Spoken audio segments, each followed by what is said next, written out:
L'an 2000, c'était le summum. J'avais peu de chance d'y arriver. Et puis c'est arrivé, mais il ne s'est rien passé. Hein. Et ben, les 100 ans, c'est pareil. Ça arrive et il ne se passe rien.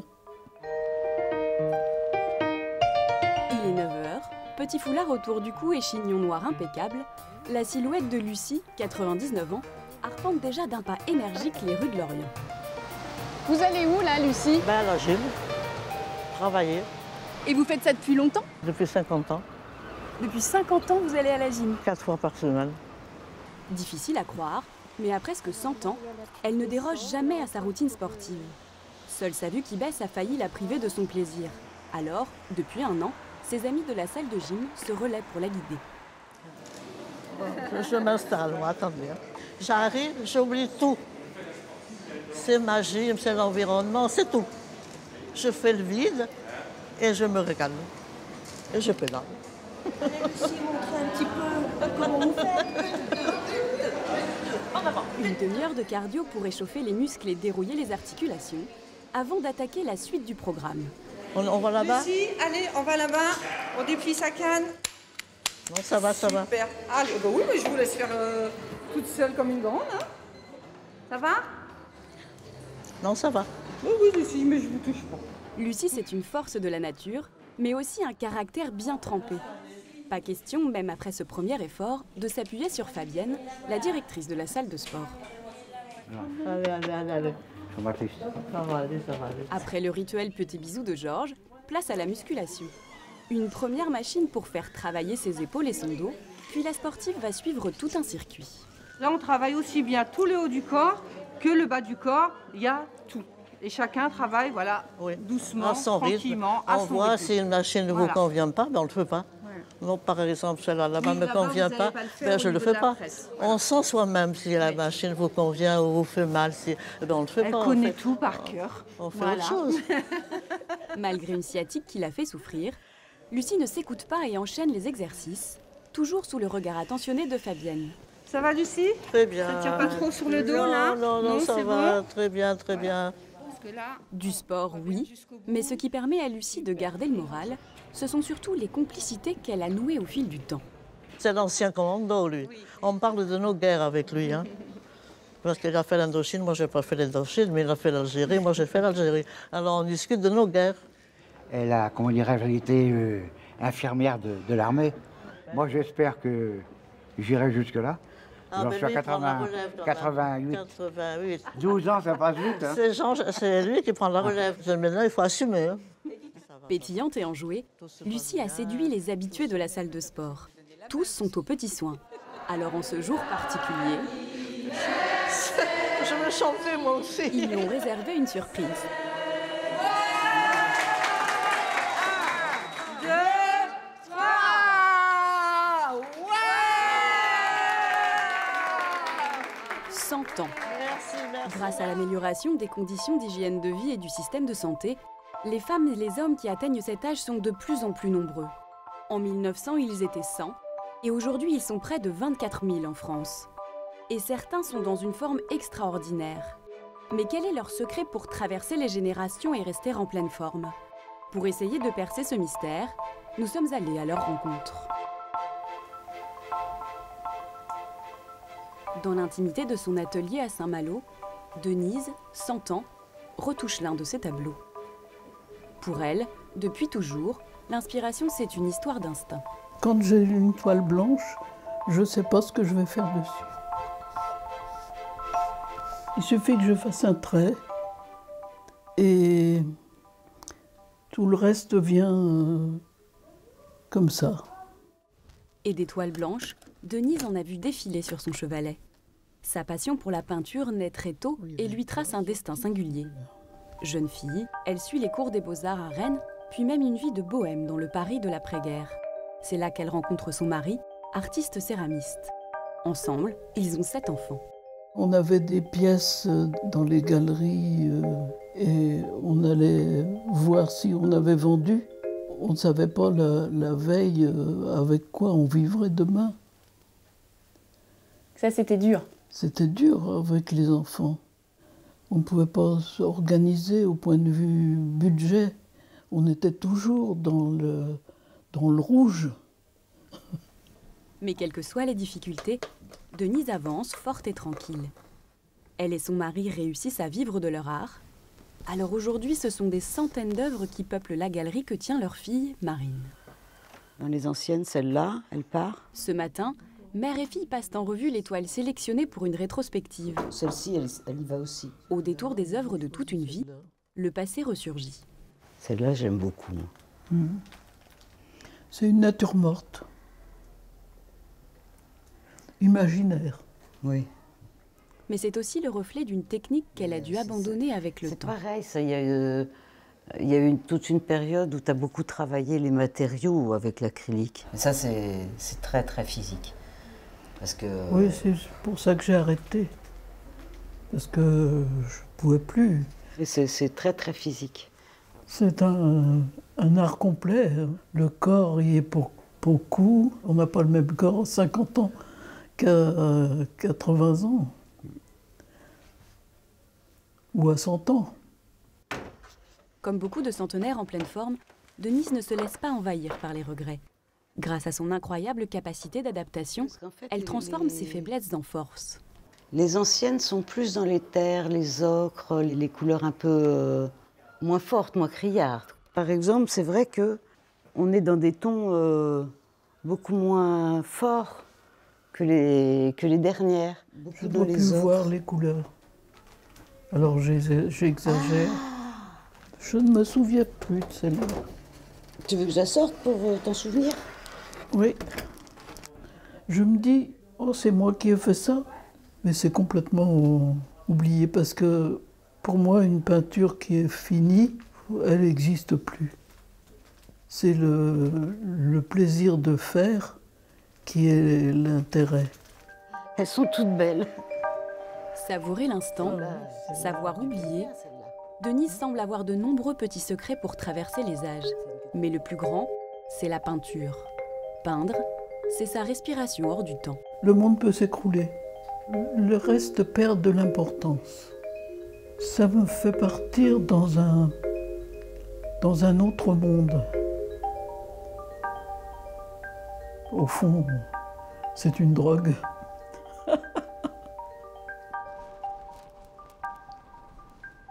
À 100 ans, Miu est une femme indépendante. Elle vit toujours seule et n'a pratiquement pas besoin d'aide. J'ai fait ma cuisine, j'ai fait ma vaisselle, j'ai fait ma lessive, j'ai fait tout. J'ai ma fille aînée qui vient me faire le ménage le mardi matin. Parce que le ménage par terre, je ne peux plus le faire. Parce que la plupart du temps, je le faisais à 4 pattes avant. Alors maintenant, pour me mettre à 4 pattes, c'est plus facile. Ce n'est pas facile. Alors elle me fait mon ménage et le reste, c'est moi qui le fais. Miu a beau être née en 1919, elle vit avec son temps. Eh bien, vous allez voir. Ok, Google, bonjour. Hello Miu, j'espère que votre journée... La centenaire n'a pas la langue dans sa poche et même son assistant virtuel n'échappe pas à son esprit taquin. Mais c'est qu'il faut crier fort, hein, il n'entend pas si je dis pas fort. L'autonomie de Miu est d'autant plus incroyable qu'elle est aveugle. Elle a perdu la vue à l'âge de 34 ans suite à un décollement de rétine. Mais cela ne l'a jamais empêchée de faire la cuisine. Miu sait se faire plaisir, mais sans excès. Son secret, c'est un demi-bol de soupe tous les soirs. Dans la soupe, je mets toujours beaucoup de légumes. Des carottes, des pommes de terre, du poireau, de l'oignon, de l'ail, enfin ce que j'ai. Hop. Eh bien, il n'y en a plus. Et pas bien ma patate. Avec dextérité, la centenaire termine sa préparation. Pour elle, son handicap n'a jamais été un problème. C'est tout naturel dans ma tête, moi j'ai fait ça. Je ne pense pas que je n'y vois pas quand je le fais. Je pense simplement que je n'y vois pas quand je me cogne. Et pas question non plus pour cette passionnée de littérature d'arrêter de lire. Alors elle a appris à déchiffrer le braille et à l'écrire. Sandrine, faut un début à tout. Cette machine lui permet de s'adonner à son autre passion, le théâtre. À partir d'un vieux radiocassette, elle retranscrit les répliques qu'elle devra interpréter prochainement sur scène. Et quand c'est copié, ben voilà ce que ça donne. Voilà. Ça donne un cahier C'est ce que je suis en train d'apprendre en ce moment. Ça s'appelle Autour de la Joconde. Mais quelle est sa formule magique pour garder l'esprit aussi vif? Il n'y en a pas de formule. Ça vient... Moi, je n'y pense pas. Quand on me dit que j'ai 100 ans, ça m'embête. Parce que je ne veux pas y penser. Il n'y a pas de secret. Je vis, c'est tout. Surtout avec tout ce que j'ai subi, avec tout ce que j'ai fait, tout ce que j'ai travaillé. Je ne pensais jamais venir à cet âge-là. Je suis la première étonnée. La vie a été pleine de rebondissements pour Miu. Enfant de l'assistance publique, elle grandit dans 3 familles d'accueil. Elle traverse la Deuxième Guerre mondiale comme étudiante sage-femme, puis elle se marie avec André. Et quand elle devient aveugle, elle cesse de travailler et se consacre entièrement à son mari et à ses 3 enfants. Rien n'entache l'optimisme de Miu. On était à Cannes, là. Il y a Annie, Elisabeth, Gilles, André et Miu. C'est mes 3 enfants, mon mari et moi. Alors là, on partait le dimanche, on emportait le biberon du plus petit, là. Et puis on les a beaucoup promenés, on sait. Vous vous amusiez beaucoup en famille? Ah oui. Oh, on n'a jamais été triste à la maison, jamais. Profiter de la vie, ne pas s'apitoyer sur son sort, ce sont les devises de Miu. Et à 100 ans, elle continue toujours à prendre soin d'elle. Alors Miu, avant qu'on commence, est-ce que vous avez des petites douleurs particulières? J'ai la jambe gauche. Depuis 8 ans, toutes les 3 semaines, son esthéticienne l'amasse tout en douceur pour la relaxer. Je trouve ça extraordinaire d'avoir une aussi bonne condition physique à cet âge-là. Même au niveau de la qualité de la peau, j'ai pas l'impression d'avoir une femme qui a 100 ans sous mes mains. Est-ce que le massage vous détend, Miu? Ça vous fait du bien? Certainement, oui. Oui?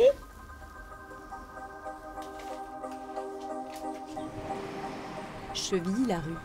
Cette commune du Val-de-Marne en banlieue parisienne est touchée de plein fouet par la désertification médicale. Seulement 3 médecins pour 19 000 habitants. Ici, les places sont chères pour se faire soigner. Bonjour. Depuis 6 h du matin, la file des patients s'allonge devant le cabinet. 2 fois par semaine, le médecin reçoit sans rendez-vous et sans distinction. Même les patients les plus précaires seront soignés.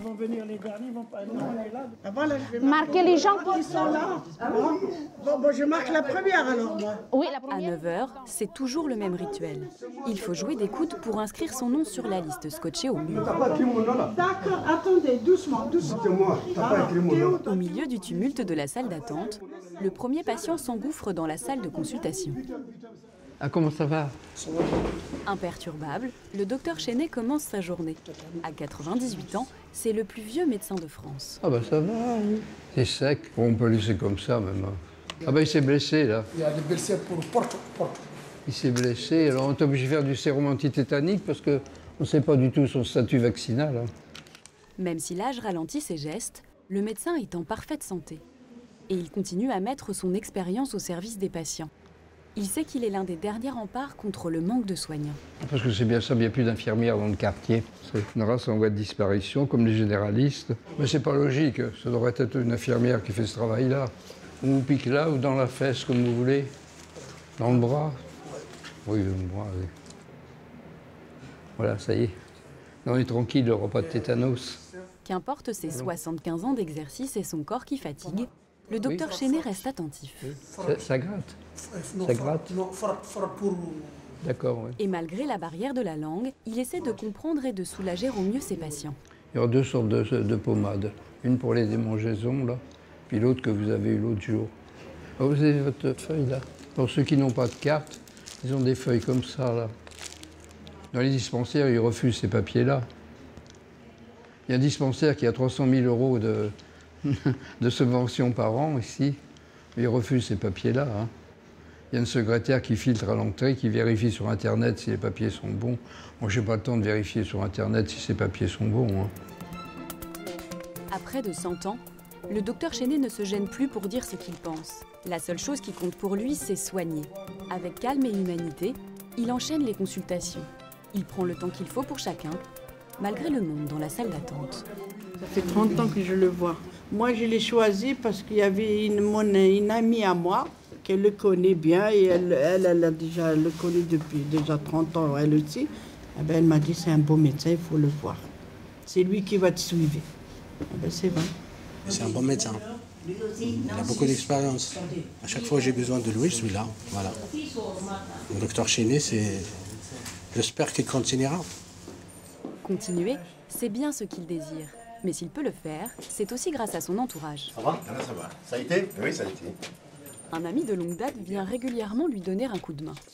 Faites attention, Marc. Eh ben, je libère le monsieur pour partir. J'essaie de le laisser partir sans laisser rentrer quelqu'un d'autre. Sinon, le médecin se tuerait à la tâche. Alors ses proches le protègent de lui-même, mais aussi des autres. Des caméras ont été installées aux 4 coins du cabinet, et rien n'échappe à l'œil attentif de sa femme, Marie-Suzanne, 78 ans. Elle est là de 8h jusqu'à 15h. Elle ne le lâche pas. Je regarde. S'il y a quelque chose de bien. C'est surtout pour être à l'attention du médecin, pour voir ce qui peut se passer. Quoi. Si des fois il se fait pas agresser, ou soit un malaise, soit... Marie-Suzanne veille. Elle craint qu'un drame ne se reproduise. Il y a 23 ans, un patient a sauvagement agressé la première femme du docteur. 17 coups de couteau l'ont plongée dans le coma. Malgré le profond traumatisme, le médecin a continué d'exercer. La résilience, c'est un des secrets du vieil homme. Et aujourd'hui, c'est Marie-Suzanne qui prend soin de lui. Allez, on va manger. À l'heure de la pause déjeuner, le coronavirus qui commence à se propager depuis quelques semaines est au cœur des discussions. Vous espérez qu'il n'y aura pas une grosse épidémie, parce que c'est parce qu'on fera des malades. Les hôpitaux sont pleins. Il va falloir quand même que vous arrêtez un peu là. Hein. Docteur. Ben, il faut être prudent quand même. Oui. Ben oui, mais vous êtes un risque. Hein. En plus, vous travaillez pour vos patients, vous aimez vos patients. Mais alors, comment ils vont faire si vous n'êtes pas là? Ben, ils se débrouilleront. Hein. Eh ben alors, faites attention à vous. Non, il va falloir arrêter un peu là. Soyez prudent quand même. Mais le docteur Chenet n'en fait qu'à sa tête. Marie-Suzanne le connaît par cœur, car depuis leur rencontre il y a 8 ans, ils ne se quittent plus. Ça peut être fusionnel à 90 ans, même à 100 ans. Hein. 100 ans. Même à 100 ans. Hein. Moi, 78, on a 20 ans différents. Oui. On est content d'avoir l'amour de sa femme, remarquez, c'est ce qu'il y a de mieux quand même.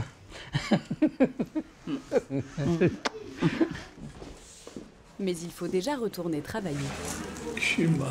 L'épaule. L'épaule est bloquée, ça emmène tout là. Je te vois à 15. Bah, un rhumatisme à l'épaule, ça arrive. Vous verrez quand vous aurez 40 ans de plus. Et si on demande au docteur Chenet pourquoi il tient tant à continuer d'exercer? Bah, je n'ai pas tellement de choix là. Je ne vais pas fermer la porte puis leur dire allez foutez le camp. Hein. Il faut quand même un minimum de dignité quand même. On fait une radio de l'épaule, on va faire une radio. Hein. Donc comme un rôle social quoi, qu'on a perdu d'ailleurs, qui va disparaître.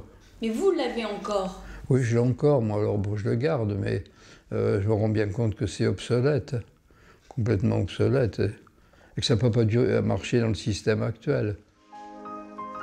En près d'un siècle d'existence, le docteur a vu le monde et la médecine changer, à regret parfois. Mais il s'est toujours adapté, il a soigné 3 générations et il continue, fidèle à lui-même. Quelques jours après ses 100 ans, nous retrouvons Lucien. Il est 8h et une nouvelle journée commence. Le matin, je passe un sérum, une crème de jour, et puis un peu de rose à joues, un petit peu de rouge à lèvres. Un dernier coup de brosse pour parfaire sa coiffure. Voilà la pin-up qui revient.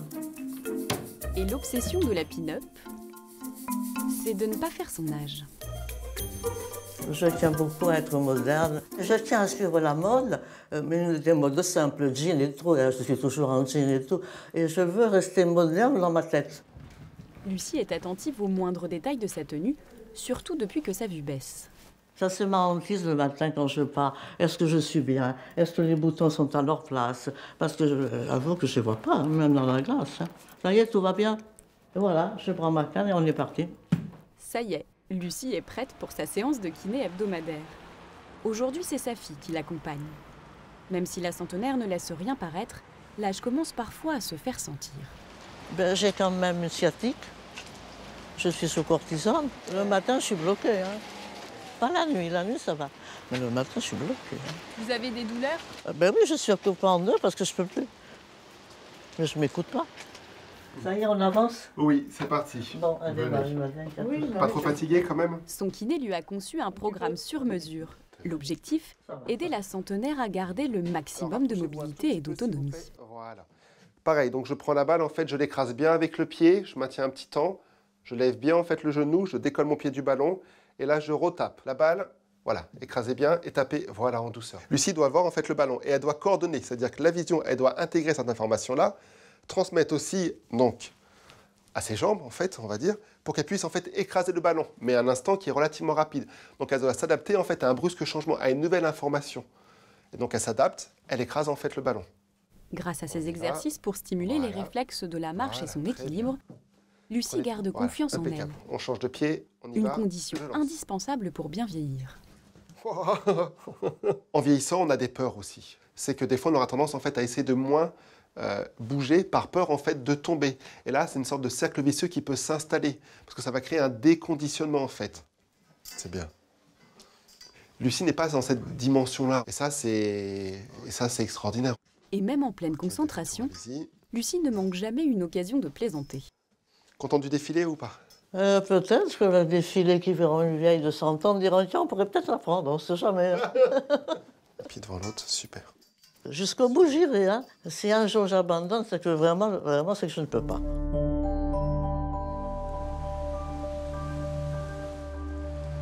Le secret de Miu, c'est sa formidable envie de vivre. Une force qu'elle a puisée dans l'amour que lui portait son mari. Quand André meurt il y a 6 ans, c'est un déchirement. Sa famille, joyeuse et soudée, l'a aidé à se reconstruire. Allez, allez, tchin. Tous les vendredis soirs, Miu reçoit sa fille et son petit-fils Nicolas. L'occasion de se rappeler avec plaisir les petites anecdotes du passé. Et comme tu as appris à compter sur la balançoire, alors tu prenais un petit copain que tu aimais, alors on disait 1, 2, 3. Alors quand c'est un copain que tu n'aimais pas, tu ne voulais pas aller plus loin. Ah bon, d'accord. Voilà. Il y avait une dame qui me le prenait à la sortie de l'école et qui le montait chez ma mère. Voilà. Et il avait déjà fait presque les devoirs, le goûter. Enfin, il était vraiment bichonné quoi, à la sortie de l'école. Tout ce que je te faisais, il fallait que ça soit un petit peu... un jeu. Que ça serve à quelque chose. Et 50 ans plus tard, c'est toujours la même complicité entre Nicolas et sa grand-mère. Je ne sais pas si l'objectif c'est de savoir le secret de la longévité, mais je pense que dire des bêtises, c'est important, oui. On l'embête un peu. On la taquine pas mal. Et du coup, elle se laisse pas faire. Et ça aussi, ça aide à garder du peps et de l'énergie, ouais. Oui. Ouais. Il faut bien que je fasse attention de ne pas faire la vieille dame, comme dit Nicolas. Qu'est-ce que ça veut dire, la vieille dame? Déjà, si j'ai le malheur d'avoir mal quelque part, ne fais pas la vieille dame, hein. Hein, Nicolas? Oui. Les cheveux bleus. En fait, vous n'avez pas le droit de vieillir. Non. Ah non. Non, non. C'est interdit. Absolument. Saint-Malo, ses plages, ses remparts, et Denise, notre peintre centenaire, qui fait sa promenade quotidienne avec sa fille Marine. Tous les jours, une petite sortie comme ça. Bon, il n'y a pas beaucoup de monde dans tout compte fait, regarde. J'ai toujours marché vite, mais je vais de moins en moins loin. Oh, s'arrêter un petit peu. À 100 ans, Denise commence à peine à sentir ses forces diminuer. Jusqu'à l'année dernière, elle donnait des cours de peinture. Et selon elle, être active, c'est la clé pour vivre longtemps. Contente, on est presque arrivé. Oui, toute ma vie, j'étais dans la vie active. Et je n'ai plus d'élèves depuis peu, depuis 1 an. Et je commence à vieillir. Même si les cours n'ont plus lieu, certaines de ses anciennes élèves continuent à lui rendre visite. Je vous embrasse pas. Aujourd'hui, c'est Catherine et Rolande qui viennent prendre le thé. Voilà. Au cœur des conversations, l'exposition organisée par l'Académie d'art plastique, où Denise a donné des cours pendant 20 ans. Denise disait qu'à l'Académie, ils sont venus choisir vos toiles. Hein. Oui. Ah oui? Non, ça va être bien. Une consécration. Il est temps. L'aboutissement. L'humour, les réponses du tac au tac, voilà pourquoi ses élèves apprécient toujours autant de la retrouver. Eh ben, comme prof, c'était quelqu'un de percutant, exigeant, et puis surtout, alors ça j'ai bien aimé parce qu'il n'y avait pas de complaisance du tout, et en même temps d'aider à faire progresser. Mais c'est ça que je ne pouvais plus faire à la fin. D'accord. J'avais du mal à me concentrer sur chacun. Oui, mais ça demandait un effort. D'effort, oui. Ouais. Se mettre à la place de chacun. Voilà. Au fond, j'avais du culot de faire des cours à 99 ans. C'est peut-être un peu désagréable ce que je vais dire, mais elle m'a toujours fait penser à un éléphant. Non, mais un éléphant avec la force de l'éléphant, c'est-à-dire qui avance, on ne peut rien. Elle va obtenir ce qu'elle veut, peu importe le temps. Toute ma vie, j'ai pensé que l'an 2000, je ne verrais pas. L'an 2000, c'était le summum. J'avais peu de chance d'y arriver. Et puis c'est arrivé... mais il ne s'est rien passé, hein. Eh bien, les 100 ans, c'est pareil. Ça arrive et il ne se passe rien. Comme Denise, nos centenaires ont un rapport au temps et à la vie particulier. Grâce à cet état d'esprit et à une génétique hors du commun, ils traversent les générations. Très entourés, ils profitent des joies et embrassent les difficultés, sans y penser.